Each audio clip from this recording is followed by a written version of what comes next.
Coca प्राकृतिक उत्पत्ति के सबसे पुराने, सबसे शक्तिशाली और सबसे खतरनाक उत्तेजकों में से एक है। ईसा के जन्म से 3000 साल पहले एंडीज में प्राचीन इनकास ने अपने दिलों को दौड़ाने के लिए और पतली पहाड़ी हवा में रहने के प्रभावों का मुकाबला करने के लिए अपनी सांस को तेज करने के लिए कोका के पत्तों को चबाया। मूल पेरुवासी केवल धार्मिक समारोहों के दौरान कोका के पत्तों को चबाते थे। 1532 में जब स्पेनिश सैनिकों ने पेरू पर आक्रमण किया तो यह वर्जना टूट गई थी।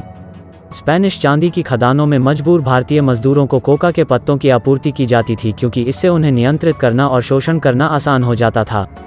कोकीन को पहली बार 1859 में जर्मन रसायनज्ञ एल्बर्ट नीमन द्वारा अलग किया गया था, कोका के पत्तों से निकाला गया। 1880 के दशक तक यह चिकित्सा समुदाय में लोकप्रिय होना शुरू नहीं हुआ था। ऑस्ट्रियाई मनोविश्लेषक सिगमंड फ्रॉइड, जिन्होंने खुद दवा का इस्तेमाल किया था, अवसाद और यौन नपुंसकता को ठीक करने के लिए कोकीन को टॉनिक के रूप में व्यापक रूप से बढ़ावा देने वाले थे। 1884 में उन्होंने उबर कोक के बारे में नामक एक लेख प्रकाशित किया जिसने कोकीन के लाभों को बढ़ावा दिया, इसे जादुई पदार्थ कहा। हालांकि फ्रॉइड एक वस्तुनिष्ठ पर्यवेक्षक नहीं था, वो नियमित रूप से कोकीन का इस्तेमाल करता था, उसे अपनी प्रेमिका और अपने सबसे अच्छे दोस्त को देता था और सामान्य उपयोग के लिए इसकी सिफारिश करता था। शारीरिक और नैतिक पतन को जन्म दिया था। फ्रॉइड अपने करीबी दोस्तों को कोकीन का प्रचार करता रहा, जिनमें से एक उसकी त्वचा पर रेंगने वाले सफ़ेद सांप के साथ पागल मतिभ्रम से पीड़ित हो गया। उनका यह भी मानना कि मनुष्यों के लिए कोकीन की जहरीली खुराक बहुत अधिक है और ऐसा लगता है कि कोई घातक खुराक नहीं है। इस विश्वास के विपरीत फ्रॉइड के एक मरीज की उसके द्वारा निर्धारित उच्च खुराक से मृत्यु हो गई। 1886 में जॉन पैम्बर्टन ने अपने नए शीतल पेय कोका कोला में कोका के पत्तों को एक घटक के रूप में शामिल करने पर दवा की लोकप्रियता को और बढ़ावा दिया। उपभोक्ता पर उत्साहपूर्ण और स्फूर्तिदायक प्रभावों ने सदी के अंत तक कोका कोला की लोकप्रियता को आसमान छूने में मदद की। 1850 के दशक से 1900 के दशक तक कोकीन और अफीम युक्त अमृत, जादुई या औषधि, टॉनिक और वाइन का व्यापक रूप से सभी सामाजिक वर्गों के लोगों द्वारा उपयोग किया जाता था।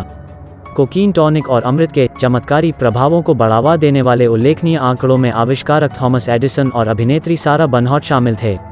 मूक फिल्म उद्योग में दवा लोकप्रिय हो गई और उस समय हॉलीवुड से निकलने वाले कोकीन समर्थक संदेश समाज में कोकीन का उपयोग बढ़ गया और दवा के खतरे धीरे धीरे अधिक स्पष्ट हो गए। 1903 में जनता के दबाव ने कोका कोला कंपनी को शीतल पेय से कोकीन निकालने के लिए मजबूर किया।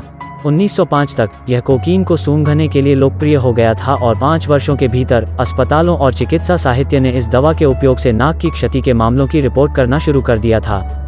1912 में संयुक्त राज्य सरकार ने एक वर्ष में 5000 कोकीन से संबंधित मौतों की सूचना दी और 1922 तक दवा पर आधिकारिक रूप से प्रतिबंध लगा दिया गया था।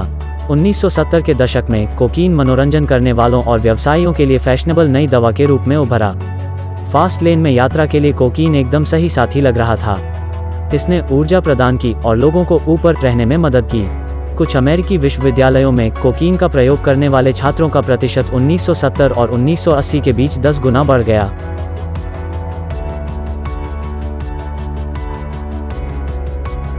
– 1970 के दशक के अंत में कोलंबिया के ड्रग तस्करों ने अमेरिका में कोकीन की तस्करी के लिए एक विस्तृत नेटवर्क स्थापित करना शुरू किया।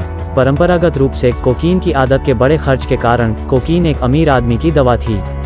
1980 के दशक के अंत तक कोकीन को अब अमीरों की पसंद की दवा के रूप में नहीं माना जाता था।